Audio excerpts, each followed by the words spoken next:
Selam canlar, kanalıma tekrardan hoş geldiniz. Bugün sizlere eşimle yapmış olduğumuz ballı turp tarifini vereceğim.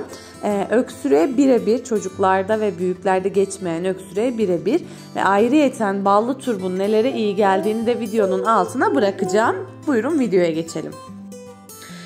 Bir adet siyah turpu güzelce yıkadıktan sonra üzerini kesiyoruz ve bir kaşık yardımıyla içine oyuyoruz. Bu videoyu seslendirirken bütün ev halkı, ben de dahil olmak üzere, gribiz.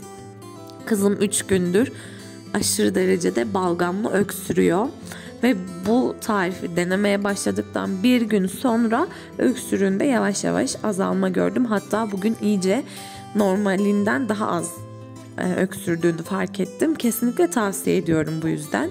Bu arada arkadaşlar, tedavi süreci 7 ila 15 gün arasında değişiyor. Turbumuzu soyduktan sonra en son hali bu şekilde olacak. Turbun ilk başta kestiğimiz kısmının kök tarafını alıyoruz ve üstüne kapak yapacağız. Bu şekilde bardağa yerleştiriyoruz ve balımızı koyuyoruz. Videomu buraya kadar izlediyseniz kanalıma abone olup like atmayı unutmayalım. Tarifi deneyen arkadaşlar da aşağıda fikirlerini ve önerilerini belirtirlerse sevinirim.